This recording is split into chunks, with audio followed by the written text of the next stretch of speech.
Pues ya estamos en la mesa de análisis que se ha vuelto, bueno, que es el momento esperado de este noticiero, porque se ponen buenas las mesas y tenemos acá. Ahora nos dividieron de un lado las mujeres, del otro lado los hombres. Yo no soy responsable de nada de eso, es aquí el equipo de producción. Está Blanche Petrich, que ahora sí, y además después de hacer unas entrevistas buenísimas de Nicaragua que hemos estado leyendo en la jornada. Bienvenida. Hola, las extraño mucho. Gabriela Arévalo, editora y además del Instituto de, dime el nombre largo, por favor. Instituto de Investigaciones sobre la Universidad y la Educación. ISUE. ISUE. Muy bienvenida, Gaby, el abogado Federico Anaya también. Y César Pineda, de nuevo acá en una mesa de análisis. Sociólogo, politólogo, analista, tuitero del Instituto Mora, todo junto. Pues fíjense que teníamos ya lista nuestra edición de hoy, nuestros temas de hoy, todo estaba perfecto y de pronto, zorrájatelas, que se viene la detención de César Duarte y el anuncio de Trump y luego que cabeza de vaca. O sea, nos pusieron en la tarde, anoche, a parir chayotes las noticias políticas. Y yo quiero preguntarles y arrancar con esto, que quizá no estaba tan en la agenda, esta imagen que tenemos, ¿todos la recuerdan? Es esa foto del arranque de la administración de Enrique Peña Nieto con, pues era con los gobernadores, no sé por qué nada más fue con los gobernadores hombres, son 27, los conté, no eran 32, pero eran con los gobernadores que estaban en ese momento y de los cuales por lo menos 5 o 6 están hoy en la cárcel, además del que mataron a Aristóteles Sandoval, pero están en la cárcel.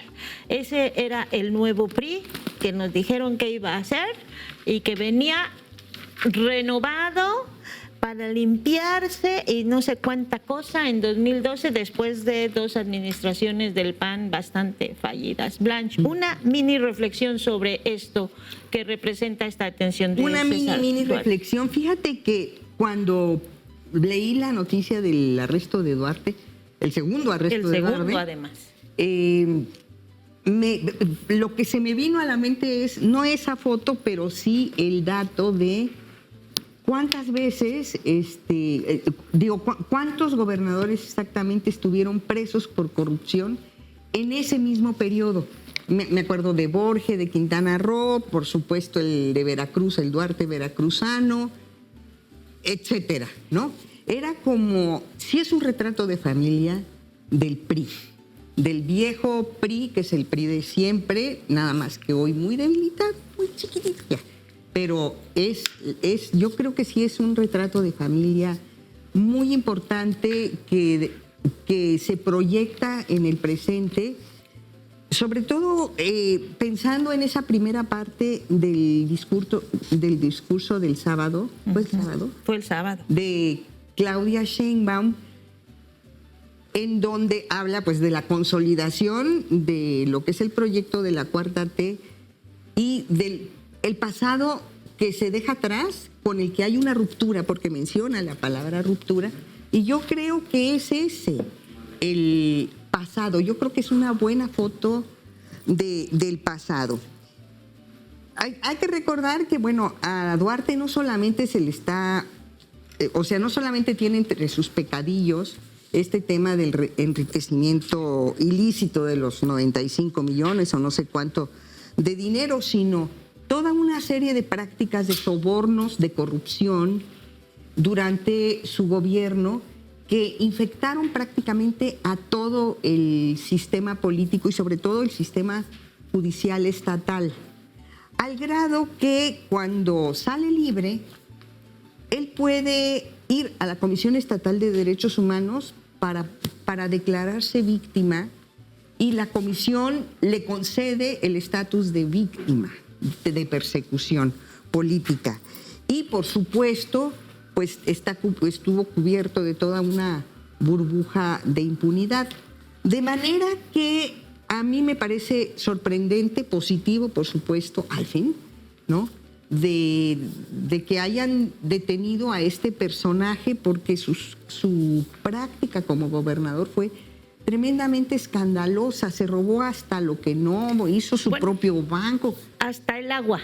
Hasta el agua que ahora está reclamando Donald Trump, porque está dentro de este grupo de acaparadores de agua que en principio son parte también de la queja de Estados Unidos entre la sequía que hemos tenido y también el tema de los funcionarios públicos que acaparaban el agua y los empresarios que acaparaban el agua. Uno de ellos, muy importante, César Duarte. Gaby, ¿qué reflexión te deja a ti esta detención? Justo ayer nos proponías, digamos, como este puente entre Duarte, el agua y el problema de Estados Unidos.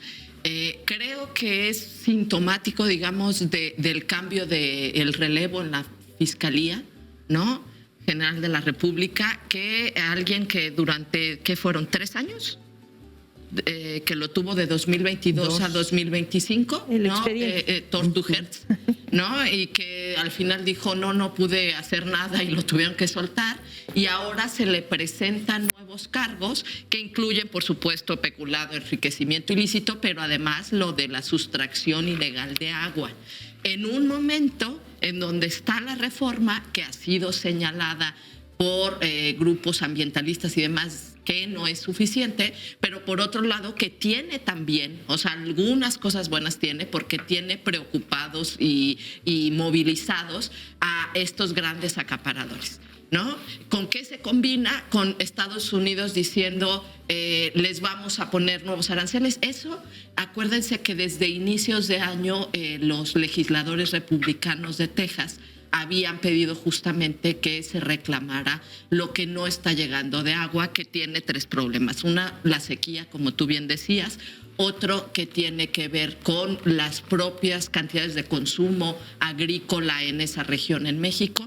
Y el último que tiene que ver con un problema mucho más serio, que es este asunto de los acaparadores. Resulta que le descubrieron una presa y quién sabe cuántos, o sea, una cosa que uno dice, ¿cómo pudo construir una presa completa, ¿no?, para que veamos cómo operan estas cuestiones, digamos, de impartición de justicia en los estados, que bien nos decía Blanche, ¿no? O sea, un gobernador puede construirse, privatizar una presa completa sin que suceda absolutamente nada. Y no es nada más la presa, parece que había otros ahí, fuentes de agua. No, es que la forma de obtener dinero tan masivamente express de César Duarte, que nos han contado mucho las compañeras periodistas en Chihuahua, y yo lo reconozco mucho más en lo que estuve cubriendo, que es desde Venezuela, Veracruz, con el otro Duarte, Javier Duarte, de las cajas que les llegaban, que ya no sabían qué hacer con el dinero de los esquemas que tenían. Bueno, es un tema. Pero Federico Anaya, del Tortuguerz a la primera acción de la fiscal, la segunda, porque la primera fue decirnos que era terrorismo. El asunto de Michoacán. ¿Qué nos deja esta detención? Bueno, yo quisiera hilar sobre las 2 cosas que ya se dijeron. La primera, voy para atrás, es que en realidad no es el único gobernador que hace presas. Padres, en Sonora, o sea, nomás un poquito a la izquierda, también hizo su presa. Pero Padres es del PAN. Entonces aquí hay otro elemento de la corrupción que vale la pena decir. Sí hubo una transición a la democracia en México en el año 2000, más o menos, pero fue una transición de libro. O sea, si usted le pregunta a un politólogo americano, es de manual.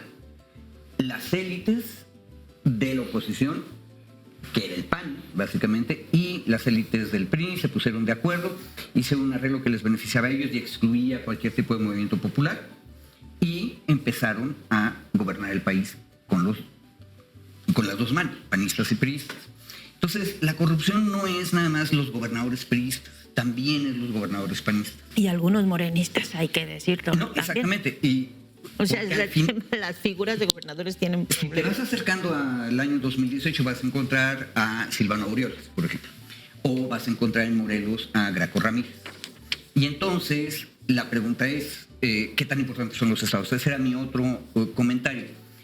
¿Hay realmente un cambio de Hertz a Ernestina Godoy? Espero que sí, en el sentido de que una prioridad del plan de investigación criminal de una Fiscalía General de la República decente y a izquierdas tendría que ser la macrocriminalidad política. Hay que tener cuidado porque el compañero Daniel Vázquez del Instituto de Jurídicas de la UNAM habla de la macrocriminalidad como parte del fenómeno de crimen organizado. Bueno, eso también es importante, pero el eslabón político administrativo es relevante. Y ahí no es si es priista o es panista. Es más, son los dos. Y sigo con la conexión con el tema del agua. En el año 2020-21, si mal no me acuerdo, tuvimos una crisis de la presa La Boquilla en 2019-2020. Porque teníamos el Tratado de Aguas con Estados Unidos, faltaba agua y había un problema. Ahí fue donde empezamos a darnos cuenta de que teníamos concesionarios de agua que estaban acaparando. Pero aparte teníamos un problema porque como región productiva, Chihuahua le apostó a la nuez. Y la nuez, que es un cultivo de exportación, usa muchísima agua y aparte necesita concentración de la propiedad y por lo tanto la bronca de las concesiones. Pero, y ahí con eso cierro, ahí de pronto encontramos a un gobernador que proviene del centro izquierda chihuahuense, que es panista, que es Corral, que paradójicamente ahorita ya está en Morena, lo cual es un regreso a la casa natural de su ideología, pero en ese momento estaba aliado con los Baeza, que llevaban 2 gobernadores, y con Gustavo Amadero. Los Baeza son priistas y Gustavo Amadero es panista, todos unidos con la cuestión de los intereses nogaleros. Y ahí mi único comentario es: tenemos que voltear a los estados, ver cómo está organizada la estructura económica, ver cuáles son los intereses y a partir de eso ver para qué le sirve a esas élites tener o no tener un gobernador. Porque eso nos va a explicar las razones de la corrupción. No es que tengan una pulsión extraña, maligna para robarse el dinero. No, lo hacen Quita también lo tiene. Sí, creo que hay También una hay agencia. sí, es cierto. Estamos de acuerdo. Sí, Pero tiene habría que ver función. cuáles son las materialidades, ¿no? Porque ese es el dinero que hay que perseguir para hacer una buena investigación. Ojalá lo haga la nueva fiscalía. A ver, retrato de familias, César, y también de otras familias. Les quiero poner aquí lo que acaba de decir ayer el dirigente nacional del PAN sobre el exgobernador de Tamaulipas, Francisco Javier Cabeza de Vaca. A ver si me lo ponen, por favor, nada más para ponerle un pisito más a este análisis. ¿Sí lo tienen? No es la intención generar ninguna especie de protección exprofeso a nuestro querido Francisco. De hecho, nosotros teníamos programada esta reunión, esta rueda para el jueves. ¿Qué íbamos a saber nosotros de aquellos? No pudimos por la coyuntura hacerla para el jueves.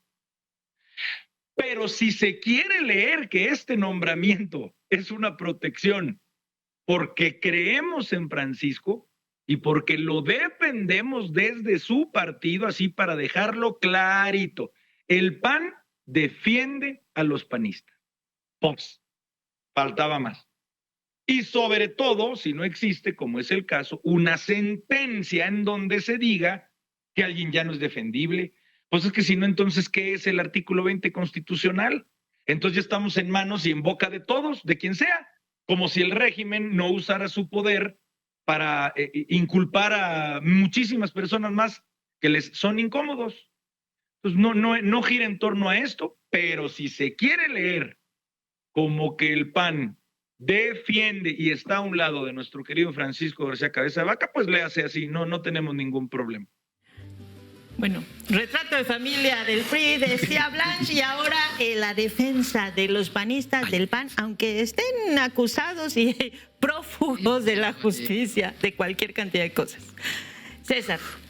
Yo creo que, bueno, a reserva de que pudiéramos hablar también mucho rato de la defensa de la corrupción del propio PAN, siguiendo a Federico, que ahorita le hacía la broma, creo que tiene que ver con una cuestión estructural de la transición. Primero decir que lo de Duarte creo que es atiza una sed de justicia entre los mexicanos y las mexicanas. O sea, es muchísima gente anhela ver a ese retrato de familia en la cárcel.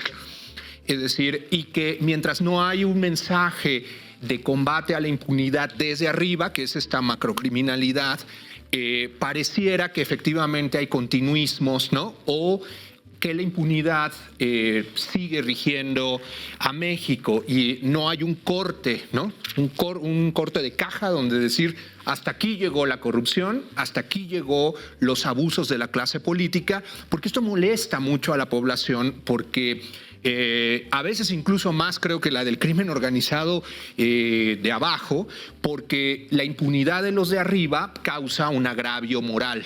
Es decir, no solo gobiernan, no solo son corruptos, sino que además son impunes. Entonces, creo que ahí la Cuarta Transformación tendría que meter el acelerador y profundizar este tipo de mensajes de fin. Pues la presidenta ha dicho cero impunidad, pero hemos visto pues muchos años no solo impunidad contra los exgobernadores, sino incluso a veces también, por ejemplo, con Cuauhtémoc Blanco o con gente de Morena, donde pareciera que hay dos raseros, es decir, se es flamígero contra la oposición, yo creo que de manera justa y legítima, porque han sido, pues digamos, muy deplorables esos exgobernadores, pero un poco, de alguna manera, mucho más suaves cuando la corrupción aparece en la Cuarta Transformación. Ahora, un comentario muy breve en ese sentido. Estoy totalmente de acuerdo con Federico en el sentido de que el problema, aunque yo digo es un poco de agencia, es decir, sí hay un poquito de digamos, de codicia, claro, de gusto por lo ajeno, llamémoslo así, así se oye elegante, digamos, pero diría yo, por ponerle un número, pero diría yo 20% agencia de los exgobernadores, pero 80% un problema estructural de que yo diría que la transición ni siquiera llegó al manual. Es decir, no tuvimos, como en otras transiciones, una nueva constitución, un pacto de gobernabilidad, es decir, bueno, las fuerzas se ponen de acuerdo, decimos, esto ya no se vale, ¿no? Y un pacto, además, de transicional que desmontara el partido de Estado. Es decir, aunque había rotación arriba, el partido de Estado quedó intacto abajo, intacto hecho jirones, ¿no? El clientelismo, el corporativismo, que hasta hoy sigue funcionando en el CENTE, el sindicato del Metro, el sindicato de Pemex. Ahí están como vestigios de ese régimen que no solo era impedir que hubiera alternancia en la presidencia. Y por último decir, el problema también fue que no se hizo, es decir, una transición no solo mal hecha, sino pésimamente ejecutada con resultados catastróficos, porque el no tener un nuevo pacto federal que dijera, bueno, no solo es el autoritarismo desde la presidencia, es el autoritarismo subnacional, donde los gobernadores tuvieron un margen para convertirse en pequeños reyesuelos sin contrapesos, con un criterio abierto para manejar los recursos, que ahí es donde aparece la estructura. Es decir, bueno, si tienes un margen, si todos los partidos además mezclan los dineros para las campañas, para sus propias cuentas personales, y hay un margen de discrecionalidad de los gobernadores para manejar los recursos, prácticamente es un incentivo, una invitación a que puedan usar esos recursos así. Y bueno, y la gente que tiene ¿cómo decías? Gusto por lo ajeno. Este gusto por el dinero ajeno, bueno, pues vénganos. Entonces creo que es muy importante pensar, y con eso cierro, la idea de que en realidad la Cuarta Transformación necesitaría también un nuevo pacto federal que elimine esas discrecionalidades a nivel de los gobiernos estatales, y que incluso la actuación de esos gobernadores fue lo que provocó la caída del sistema de partidos. La gente se hartó por este tipo de gobernabilidad y es hora de ponerle fin a este tipo de reyesuelos locales.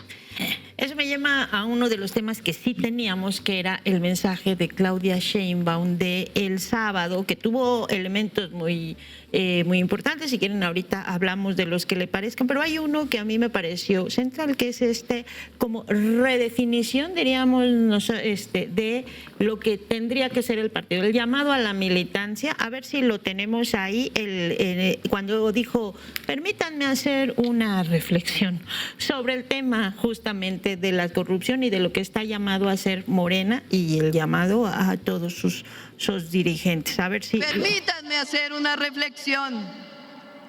La austeridad republicana significa reducir los privilegios y destinar los recursos públicos para beneficio del pueblo. En nuestro país, donde la mayoría de las y los ciudadanos viven con un salario mínimo que alcanza para cubrir lo más básico, no puede haber justificación moral, ética ni política para que quienes servimos al pueblo vivamos rodeados de lujos o privilegios.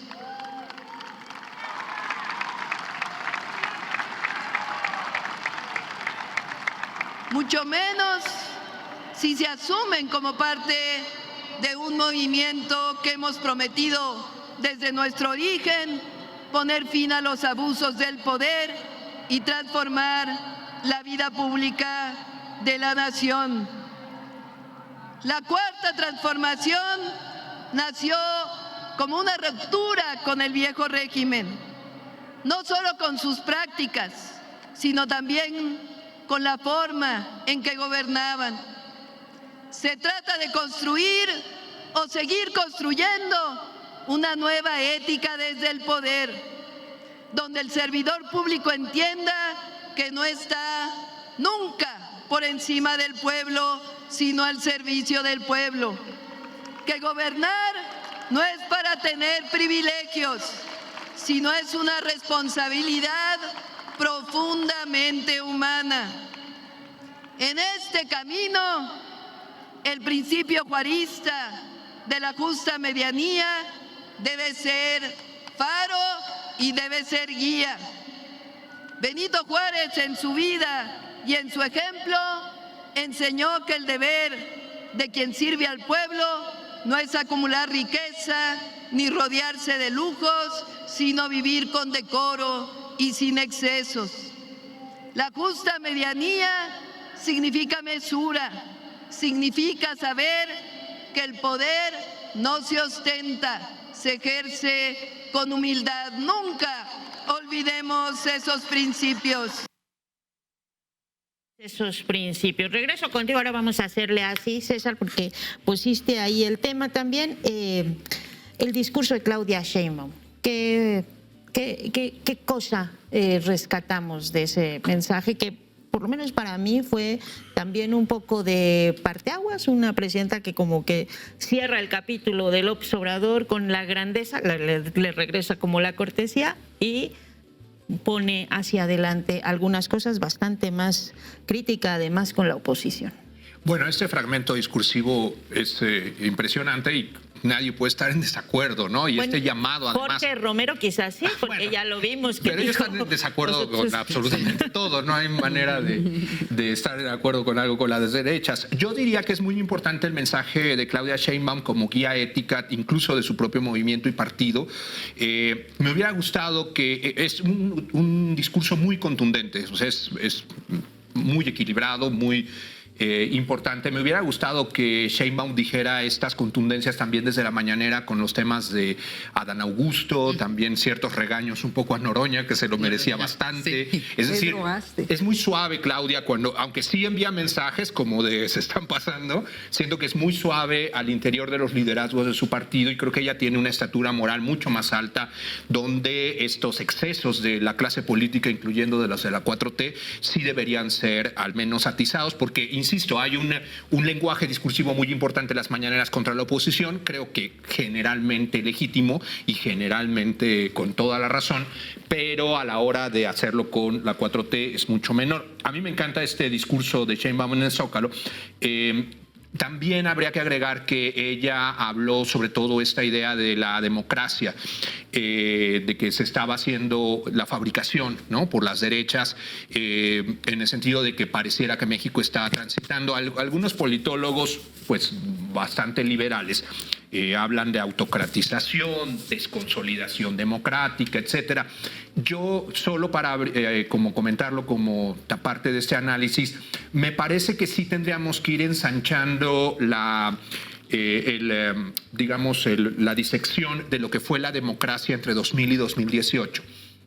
Yo le llamo democracia de mercado, porque es una democracia que se retiraba de la redistribución y decía el mercado se encargará, y los procedimientos de rotación entre las élites se favorecían como pues una democracia minimalista. Eso sí, hay muchos trabajos en las ciencias políticas, y me parece que lo que no ha entendido la derecha y tampoco una parte de la academia liberal es que esa democracia de mercado se hundió, no solo en México. Es decir, que la democracia no puede salir adelante sin redistribución, que es lo que estabiliza pues que la gente crea en un procedimiento que tiene resultados. Quiere un gobierno que le favorezca, no un gobierno que favorece solo a los más ricos. Y esta democracia de mercado se hundió, hizo colapsar el régimen de partidos anterior, y me parece entonces que necesitamos nuevas categorías. Por eso digo lo de democracia de mercado, por decir alguna, en el sentido de que si seguimos leyendo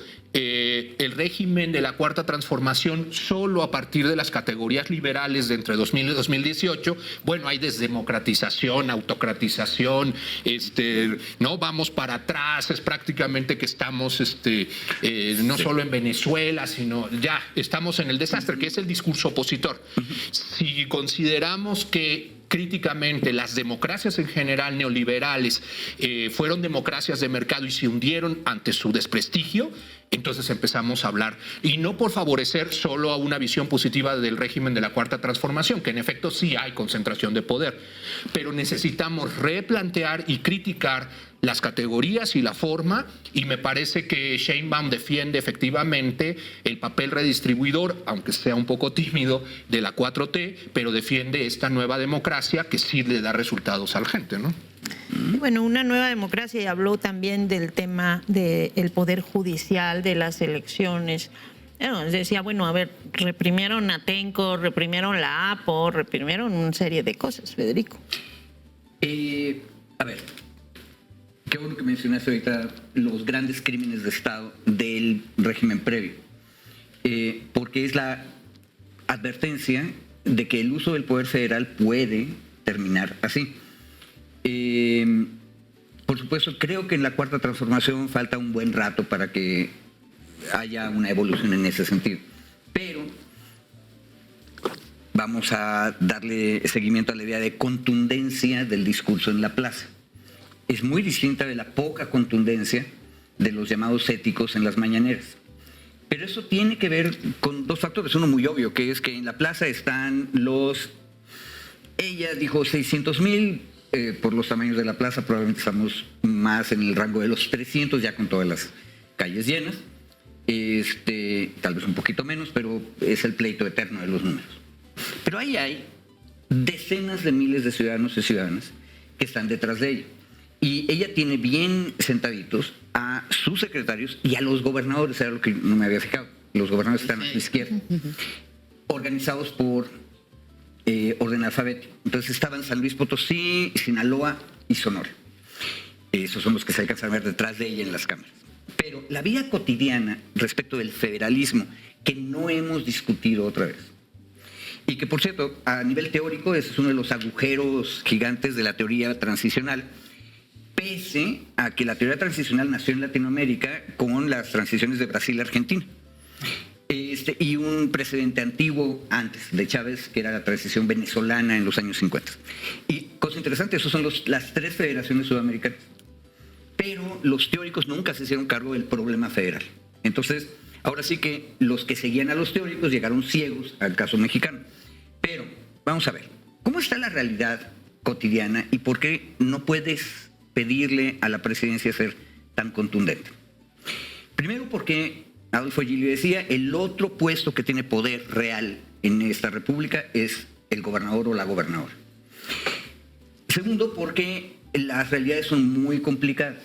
Maru Campos fue corrompida por César Duarte y ahora es la gobernadora en contra de la oposición a izquierdas panistas de Corral y a derechas panistas de Madero, que estaban unidos con el asunto del agua que yo decía. Y de todas maneras ganó. O sea, el arreglo corrupto regional fue más fuerte que la transición general a la democracia o las recomendaciones del centro, que terminan siendo solo éticas. Ahora, volteen ustedes a ver Morelos, que está cerquita.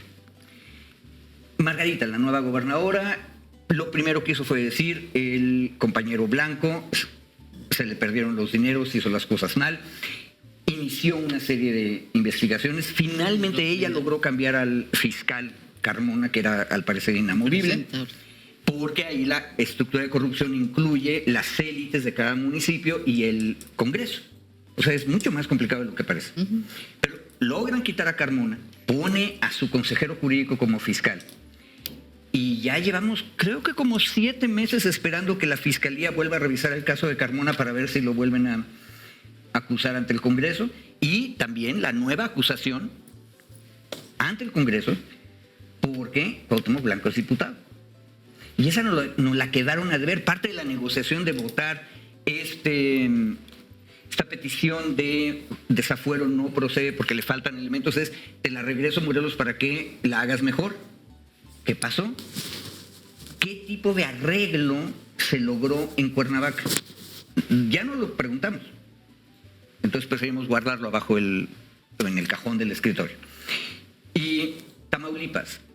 Creo que el gobernador Villarreal Anaya está haciendo las cosas aceptablemente bien, pero, ojo, ahí hay una federación interna. Tamaulipas es uno de los estados que tiene 7 capitales grandes y Victoria creo que es la tercera o la cuarta, que es la capital del estado. ¿Y qué onda? ¿Cómo están los arreglos de Villarreal, gobernador, con la élite de Reynosa que un día se amanecía priista, a la siguiente temporada es panista y ahorita es morenista? Esas cosas no las estamos analizando.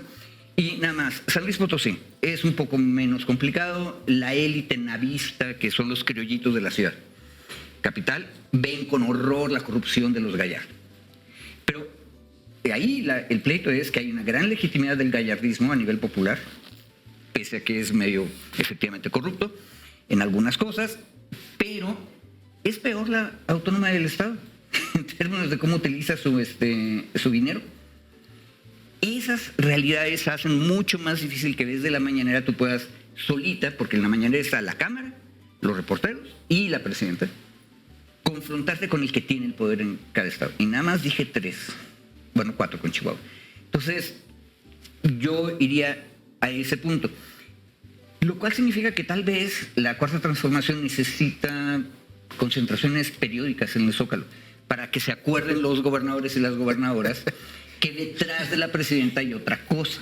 Y los legisladores y los líderes del Senado y los líderes del Congreso, de la Cámara, que están Monreal, Adán Augusto, Noroña y todos los que ya dijeron que también tienen ahí su tema. Gaby, sobre el discurso, porque habló de esto, ¿no? Dirigido al partido, pero dirigió a Trump, dirigió a la militancia el resumen de, digamos, la política social que han seguido estos 100 años. Obviamente a la policía, 100 años, no, todavía no. ¿Cuántos dije? No, 7. 100 años. 7. Bueno, a la oposición, cuando le dijo falso, a los medios de comunicación también, y a la propia,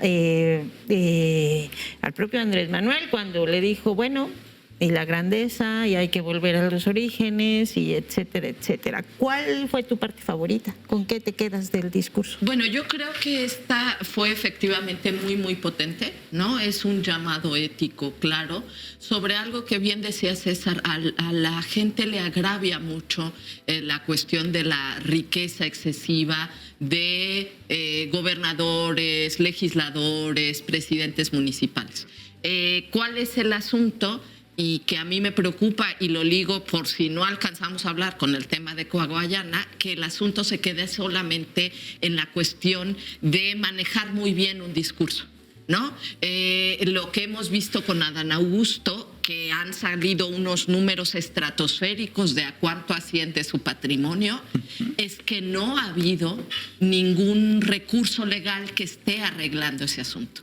Entonces el discurso puede ser muy potente, muy reivindicativo, un claro jarón de orejas que incluya a Noroña, que ya se le había ido ahí por yo puedo viajar en primera clase y que tenía, ¿no?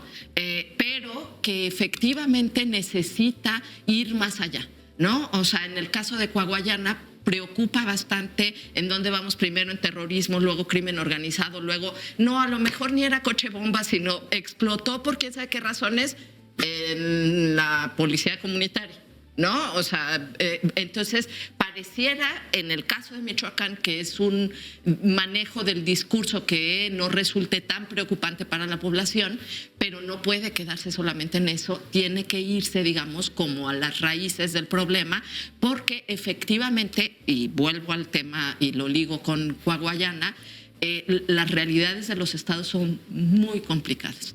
Lo que sucedió ahí es muy, digamos, delicado de analizar por dónde van las líneas, ¿no?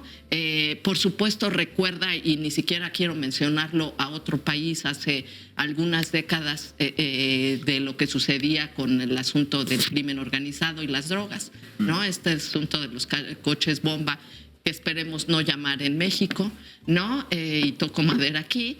Pero en donde tú tienes una policía comunitaria que no se había desarmado desde que se armaron las policías en La Ruana, etcétera, que muchas veces ha sido acusada de estar infiltrada con el crimen organizado, ¿no? Pero que ahí en la región de la Sierra Costa también tienes, por supuesto, Tula y el propio Estado yendo contra las organizaciones comunitarias, ¿no?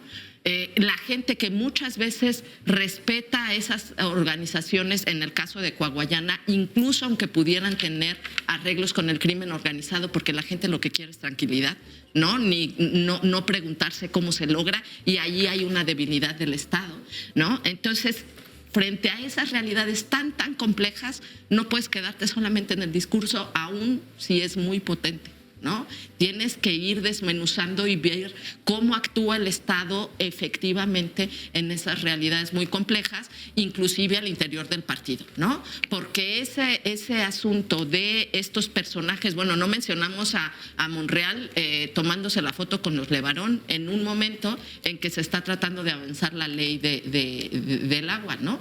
Entonces, eso daña tanto al permitir ese tipo de personajes, daña a la opinión pública en general y te daña al partido al interior cuando sigues manteniendo esos personajes.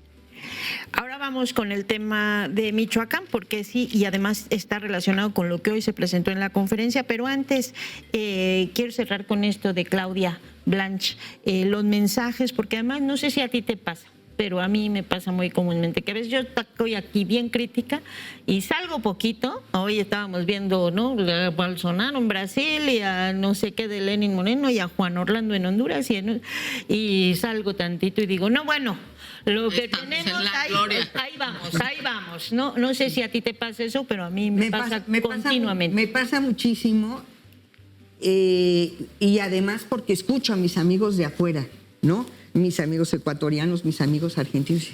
Pero es que si no es por Claudia no tendríamos, los amigos salvadoreños, los nicaragüenses, no tendríamos nada más.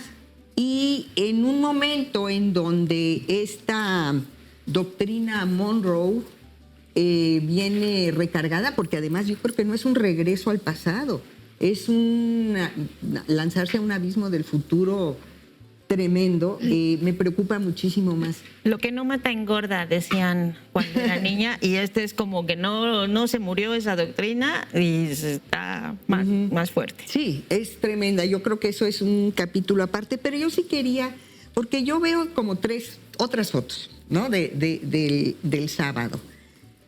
Primero, la plaza llena, eso es lo que se le da a la Cuarta T, ¿no? Es un movimiento de zócalos llenos.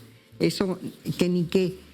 Y yo, ¿hubo acarreo o no? Y perdón, señora presidenta, pero yo la voy a contradecir, porque yo sí sentí, esta vez tú ves la plancha del Zócalo y ves unos cuadrículas, cada una de un distinto color.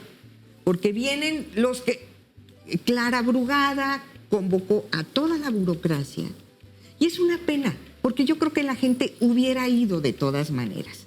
Pero fueron convocados y fueron llevados y con unas banderas y unos gastos enormes, porque tantas banderas cuestan. Y luego la gente de Rocha y la gente de y la gente de todos los estados. Y eso es no les pagan para que vayan, pero los llevan y sí es que tienen que llegar en vehículos, pero también es que los llevan en vehículos. En fin, el tema a mí no me gustó. La manta de la Croc al fondo nos recuerda a esas viejas prácticas del corporativismo sumiso que al final de cuentas es un poder que está ejerciendo una presión. El Y esa segundo... tiene 100 años. El corporativismo. Tiene 100 años. Ah, bueno, esa. Pero ahora está incrustada en la de los 7 años. Luego, sería interesantísimo poder ver gobernador por gobernador. Pero entonces, la otra foto es el estrado. Y es o sea, ahí de izquierda, congruente, fuerte, creo que solo Claudia y Clara Brugada y Rosa Isela, pero de ahí, Martí Batres. Pero de ahí veles las caras. Uno tras otro tienen cuestiones bastante dudosas. Y yo me voy a permitir... bueno, de la parte del discurso también hay otra cosa que yo quería señalar, porque fue muy importante, muy contundente, muy larga la parte de Claudia Sheinbaum desmintiendo punto por punto las falacias de la derecha y de la ultraderecha, que son represivos, que ya no hay democracia, que no hay contrapesos, etcétera. Pero yo pienso que entre la ultraderecha y la cuarta T hay segmentos de la sociedad muy importantes a los que también hay que dirigirse, con los que también hay que dialogar, a los que también hay que hacerles caso. Y que estuvieron algunos en la marcha de la generación Z pidiendo medicinas en los hospitales. Y yo pensé que ibas a decir Aguilar Camín. No, por supuesto, yo lo tengo muy claramente ubicado donde pertenece y es de los que dicen que ya no existe la democracia. Pero hay otros sectores sociales y me voy a ir con lo que Cuauhtémoc Cárdenas dijo recientemente en San Ildefonso. Hay que dialogar con todos y la presidenta está para eso. Yo creo que ahí hay un huequito también que hay que llenar. Y por último me voy a las caritas de los gobernadores. Y me voy a dedicar nada más a una, a Evelyn Salgado. Me da muchísima pena. Eso sí, Tlachinoyan emitió un comunicado que a mí me conmovió profundamente. Dice, compara la algarabía que hay en el centro del país y que no tiene su correspondencia, no se refleja en el sentir en muchas zonas rurales de Guerrero. Y entre esas está el dolor, el coraje del famoso homenaje a Figueroa, que ya sé que ya lo han abordado en varias mesas, pero todavía no hay una disculpa pública, contundente, por ese agravio. No es una metida de pata, es un agravio político intencional muy doloroso, porque no solamente es la familia Cabañas, es la guerra sucia, ¿no? Y esa cosa está ahí pendiente y Claudia dice que la memoria y que sin memoria y está eso pendiente y Evelyn Salgado sonriendo. Buscando la selfie. La selfie. Por ahí a ver si tenemos la imagen. Con sus, no todo, con pero sus con sus el despido de la presidenta. Ahí está la presidenta despidiéndose de todos los gobernadores. Y ella corre para tomarse la selfie, pero... Hay varios que se toman la selfie, hay unos que se ve que son... Miren, ahí están ellos, selfie con la presidenta. Algunos ahí atrás, ahí está Américo Villarreal. Ahí hay algunos que se nota que le dicen alguna cosa como Durazo, que seguro le dice, muy buen discurso. Hay unos que se ven emocionados. Delfina se ve muy emocionada. Con Durazo habría que traer el tema del agua también, ¿no? Pero yo solamente quisiera redondear con esto porque es cierto, hay muchos que no vienen de un movimiento de izquierda, pero hay unos que, Evelyn Salgado no, pero su papá venía hace mucho tiempo de las luchas populares. Y lo que dice Tlachinoyan yo creo que es muy rescatable. Cuando estos gobernantes locales empiezan a sentirse empoderados, ensoberbecidos porque forman parte de la cuarta T, son arrogantes, trivializan las demandas de los sectores populares y se alejan del pueblo. Entonces no llenamos la boca con el pueblo, esto y lo otro. Mira, ahí está Evelyn. Y luego está esta realidad. La foto y y la selfie. Sí, eso es tan Muy gracioso, importante. ¿no? Que sus propios funcionarios y gobernadores quieran tomarse fotos. No podrán verla seguido como para tomarse fotos más seguido y no hay en el estrado. Yo Bueno, me pregunto. Para terminar entonces, Blanche, porque además quiero seguir contigo, ya que lo pusiste, y ahora vamos así, porque pusiste el tema de esta estrategia de seguridad de Donald Trump, que es el otro tema que tenemos atorado desde el viernes, porque ha sido para mí un tema escandaloso. Sí. Es escandaloso y es muy preocupante porque fuera de México, ¿dónde está? Y Brasil quizá, ¿dónde están los contrapesos? Y no solamente los contrapesos no se ven, sino que del lado de la alianza, de los que van a acatar la doctrina Monroe a pie juntillas, se van acumulando aliados. Todavía está en Honduras por verse en qué termina el numerito de Asfura y lo que evidentemente es un fraude, porque hubo unas cosas rarísimas en el proceso de conteo en Honduras que la OEA está pasando por alto. Qué curioso, ¿no? Y que se habían advertido durante un mes. Llevábamos un mes diciendo, oigan, aquí va a haber problemas, aquí va a haber problemas, y hubo problemas. Pasaron 9 días, no hay resultados y sigue habiendo problemas. Entonces tenemos estos ultras, a estos presidentes de la ultraderecha. Para mí el termómetro es ver cómo se posicionan frente a Israel, ¿no? Los que aplauden la expansión sionista en Palestina, esos son los aliados más fieles y los peones de Trump en el tablero. Y es brutal porque además son discursos súper burdos que no sé si me equivoco o no, pero yo siento que mucho en el trasfondo está el tema comercial y China, ¿no? Sí. Es América para los americanos, en serio, y aquí no vamos, y lo dijo, ¿no? Lo puedes entrecomillar. Fuera del continente aquí nadie tiene nada que ver, este es mi patio, ¿no? Claro que por una parte dices, híjole, ese es un futuro muy oscuro, y por otra parte, no tan oscura, es que yo quiero creer que sí hay un debilitamiento de Trump que empieza a cosechar disidencias incluso dentro del Partido Republicano y que vamos a ver en las intermedias y después cuando pase los 4 años de Trump que hacia dónde se vuelca el país, pero digamos en este abismo oscuro por lo menos está ese límite, ¿no? Ahí hay un piso, podemos caer hasta abajo, pero hasta allá, ¿no?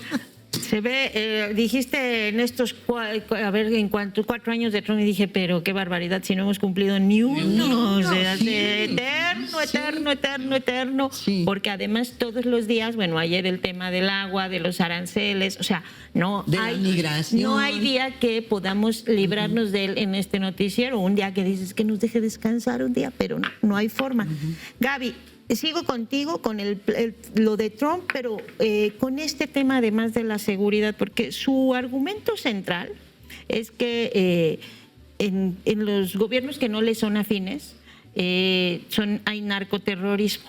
Narcoterrorismo en Venezuela, con el cártel inexistente de los soles, narcoterrorismo en Colombia, narcoterrorismo en México y por supuesto que el hecho de que estallen vehículos le da la razón de que hay narcoterrorismo, ¿no? Narcoterrorismo y por eso su doctrina Monroe. No ve narcoterrorismo en Ecuador, a pesar de las señales claras de que hay un tema de narcotráfico ahí. No ve narcoterrorismo en Honduras ni en el expresidente Juan Orlando Hernández, al que deja libre. O sea, no ve narcoterrorismo en ningún país que le es útil, solo en los otros. Y vamos a ver los temas, a ver si podemos poner la gráfica que pusieron, porque hoy le dedicaron un buen tema, una buena parte al tema de la seguridad y las cosas que se están haciendo. Y yo quiero ver si podemos tener la gráfica que está desde 2016, de los homicidios dolosos, que es solo uno de los casos, ¿no?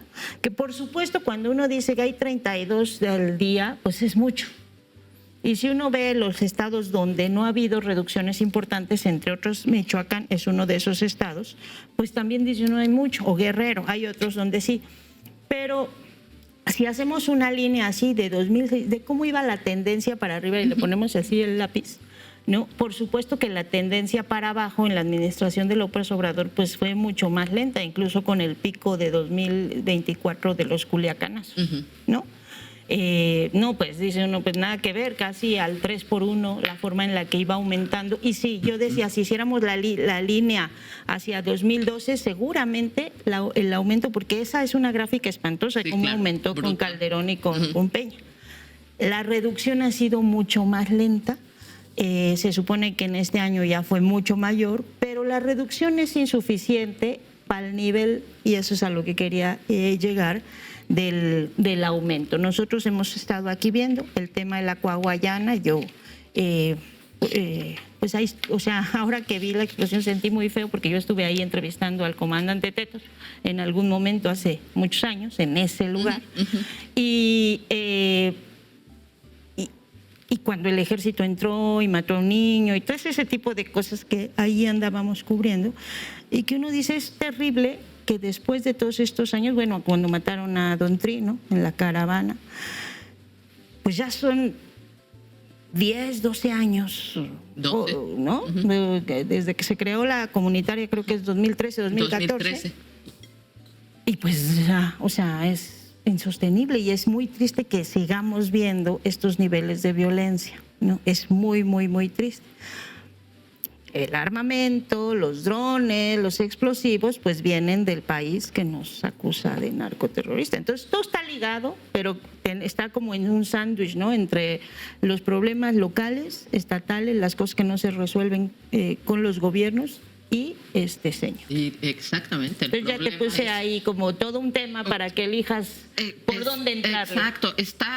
La verdad es que bien preocupante, porque efectivamente ahora tenemos el añadido de va a aprovechar cualquier cosa para amenazarnos, sea con aranceles, sea con su cuestión de seguridad, ¿no? Entonces, si sucede lo del agua, ustedes nos deben quién sabe cuántos litros y entonces les vamos a subir a aranceles, no sé qué. Si es esto, pues va a volver al discurso de narcoterrorismo. Ahora, cuando suceden esas cosas, cuesta un poco de trabajo decir que ese hecho específico no lo es, ¿no? Narcoterrorismo. Del discurso de Trump preocupa muchísimo cómo ahora abiertamente dice la nueva estrategia es para contrarrestar la migración, el narcotráfico y las potencias adversarias en la región. Así de plano, descaradamente, sí, ¿no? O sea, cualquiera que no nos caiga, exacto, cualquiera que no nos caiga bien, fuera máscaras. Exacto, fuera máscaras. Ni en América ni en Europa, por cierto. Bueno, porque los también europeos fue se con los Europa. pone como chancla y el asunto es lo que dice Blanche, no van a ser un contrapeso. Les dice que no han servido para nada, que pueden desaparecer, que incluso puede llegar hasta allá si ellos tienen que defender, digamos, su patio de este lado, porque ellos en general no han podido ni siquiera asegurar la paz en Ucrania, cosa que en parte tiene razón, pero también ha participado Estados Unidos en atizar ese conflicto. Y les dice, y la OTAN podría ser en un futuro de no europeos, ¿no? O sea, realmente los deja en un papel lamentable, que es justo el papel que ha cumplido Europa. El asunto con Trump y con lo que sucede en Michoacán, que como tú dices son 13, 12 años, ¿no?, de que surgieron las autodefensas, en un escenario, como yo les decía, muy complejo, armar a la población cuando no hay un tejido social como hay en otras zonas de Michoacán, ¿no? Es peligroso, ¿no? Es fácilmente infiltrable por el crimen organizado, pero personajes como esto eran muy respetados en la región, ¿no? O sea, ciertamente habían logrado más o menos contener o lograr cierta paz. Uno no sabe si pactada con el crimen organizado en estas regiones.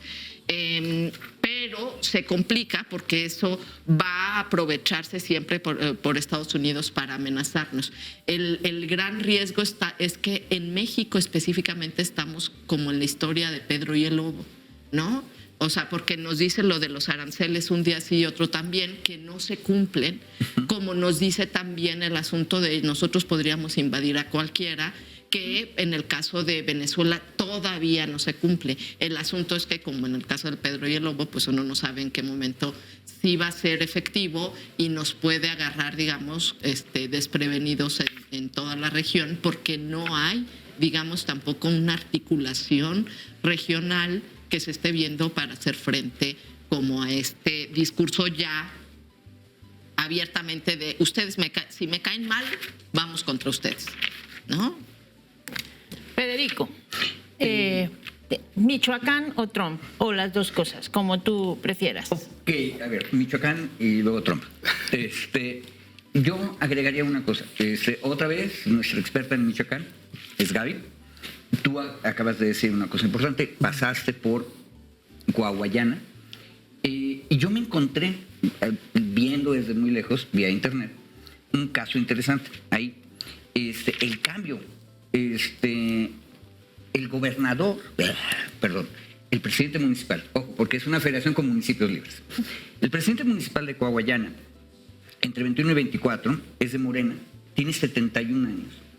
Y Proceso y una organización de reporteros fue a entrevistar a el encargado de la policía comunitaria porque ese trienio municipal fomentó una especie de asentamiento de desplazados de otros municipios de Michoacán que encontraron ahí una especie de espacio de paz.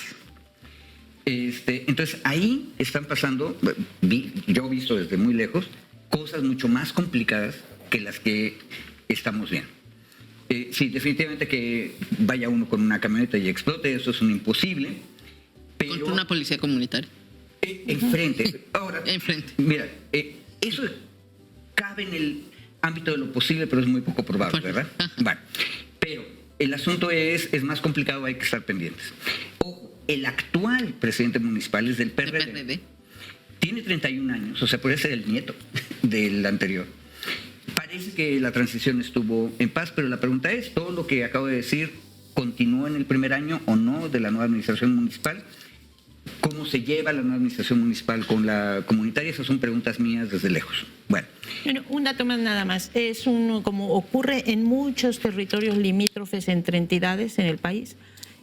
Está entre dos estados, entonces está abandonada por todos, se hacen cargo poco las dos entidades siempre de los lugares que están hasta el límite, y es paso, por supuesto, hacia el puerto de Lázaro Cárdenas, en una zona en la que hay recursos minerales importantes coordinados por una minera. Exactamente. Y las policías comunitarias lograron obtener de las minas ahí que les dieran Ok, hay que voltear a los estados y luego voltear a los municipios para tratar de entender qué está pasando. Ahora, en Estados Unidos también hay que voltear a los detalles y ahí yo nada más tendría un comentario. El documento de seguridad nacional tiene 29 páginas, es relativamente cortito. Y solamente hay 4 de la 15 a la 19 dedicadas al hemisferio occidental. Es muy interesante. No es Latinoamérica, no es nuestro patio trasero, es el hemisferio occidental, lo cual se agradece porque eso sí es real. O sea, sí, es una localización geográfica que podemos aceptar. Pero lo interesante es, reconoce la debilidad de Estados Unidos. Reconoce que los otros países, es decir, Rusia y China especialmente, han logrado avances y han logrado convertir en socios comerciales a buena parte de los estados grandes del hemisferio. Ojo, y eso es un límite porque Estados Unidos no puede pedirle a Argentina que deje de vender soya porque Estados Unidos no le puede comprar soya. Pero sí le puede pedir. O sea, le ha pedido cualquier cantidad de cosas. Y Argentina le ha dicho sí a lo que quieras también. Pero ahí hay límites estructurales. O sea, los soyeros argentinos tampoco van a dejar de ganar dinero. Entonces, ese es un límite estructural grande. Hay que ver hasta dónde llega. O sea, sí le puede decir, pero El documento de esas Sí, 4 que- páginas reconoce que hay límites y que tiene que jugar con incentivos. Que es un documento contradictorio, además de todo. Ojo, y dice que ellos quieren volverse el partner of choice, o sea, el socio de preferencia. Es decir, reconoce que va a haber otros socios involucrados ahí que no quieren ellos. Pero es mucho menos rudo que con Europa y la OTAN, por ejemplo. Y habla, eso sí me sacó de onda, los campeones regionales, regional champions, que podrían ser apoyados para que actúen más allá de sus fronteras. Aquí está pensando en El Salvador respecto de Honduras si se desestabiliza. Sí, sí. En Ecuador. Normaliza el uso de la fuerza letal como si fuera derecho. ¿no? Exacto, No, pero es una Estados Unidos barbaridad. prefiere siempre guerras por proxy, es decir, por alguien más que haga el trabajo sucio. Y eso lo confronta, esas 4 páginas, con Established Friends, que nunca entendí quiénes eran, porque nosotros somos unos de esos. Pero también sería Brasil y Chile y Argentina. Y ahí lo que dice incluye entre los Established Friends a governments with different outlooks. O sea, gobiernos que no están de acuerdo con nosotros en su visión del mundo. Es que los vamos a eliminar, le faltó poner eso. Los vamos a sacar A ver, y entonces una ya cosa, esos no cuentan. ¿Podría sacar a Lula de Brasil? Sí, ya lo hicieron una vez. Ya sacaron al kirchnerismo de Argentina y democráticamente podrían sacar a la izquierda de Chile. El único problema es que está un poquito más complicado en México y México es la economía más grande de todas. Entonces, ojo, estas contradicciones que tocas, estos son ejemplos de las contradicciones que acabas de decir.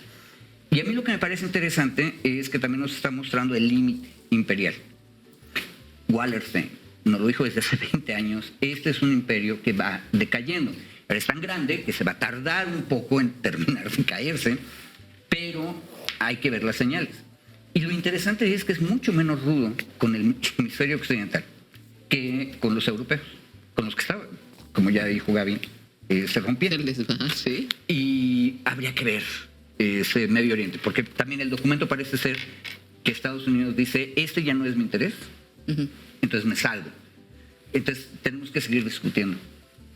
Yo le debo reconocer que me siento como con el tema de Lenín Moreno, que ahora lo están acusando desde el gobierno de Novoa de no, o sea, de traición, bueno, no de traición, de desvío en realidad, de traición lo digo yo, pero me siento así con Europa. O sea, siento poca empatía porque ellos han sido bastante, Europa ha sido bastante ruin con nosotros, con Palestina, con etcétera, etcétera. Entonces uno dice, bueno, no vamos a sentir muy triste por eso. César.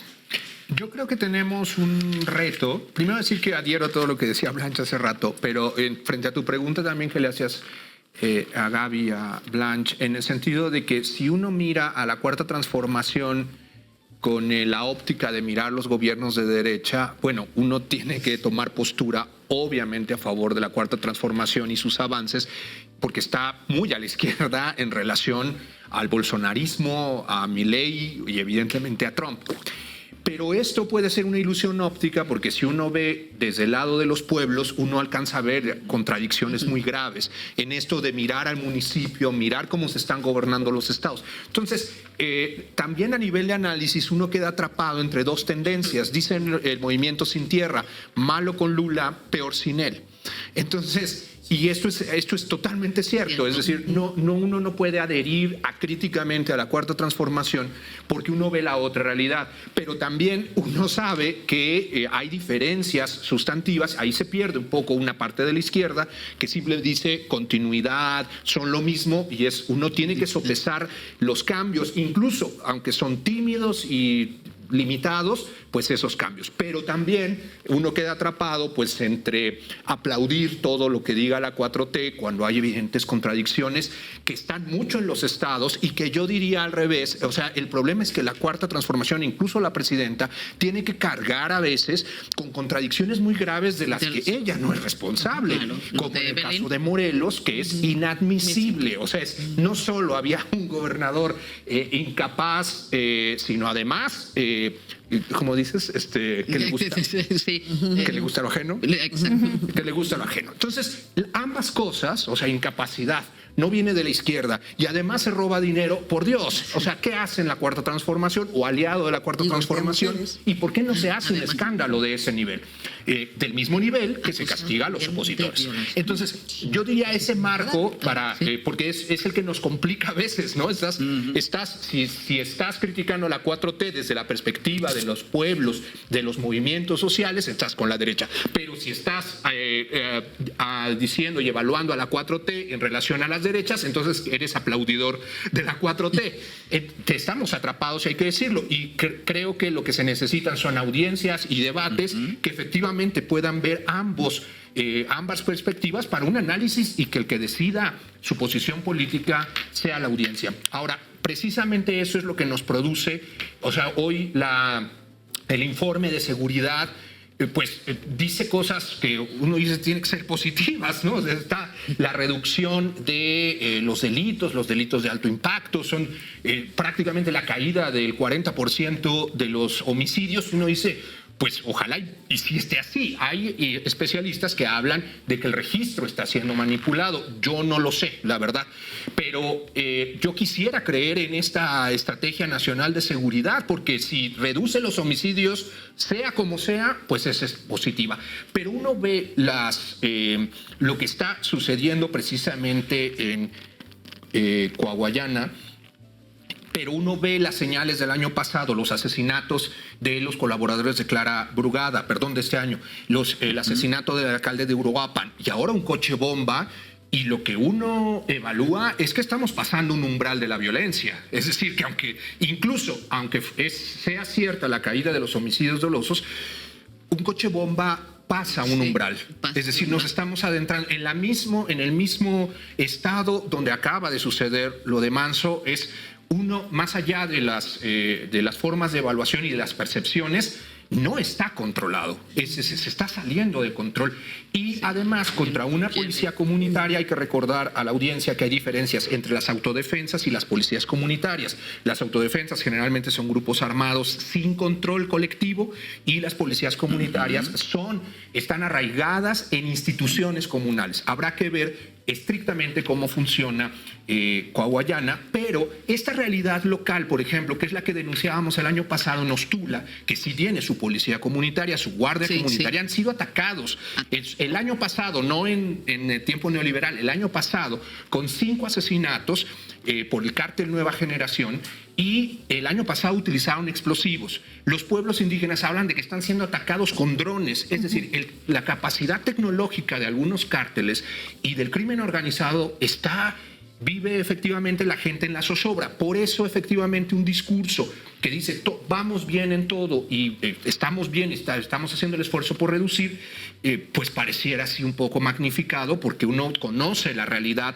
local de algunos municipios. Y yo diría, con eso termino, que es muy importante entonces, otra vez, si vamos a esa realidad, pues no parece tan prometedora. Pero si vamos a la realidad de cómo Sheinbaum ha estado enfrentando al propio Trump, pues uno dice, hace lo que puede en el margen que se puede, con un tratado de libre comercio que no se negoció estrictamente en la Cuarta Transformación, con una parte del TIMEC, obviamente, pero ese margen de maniobra es muy estrecho a nivel internacional.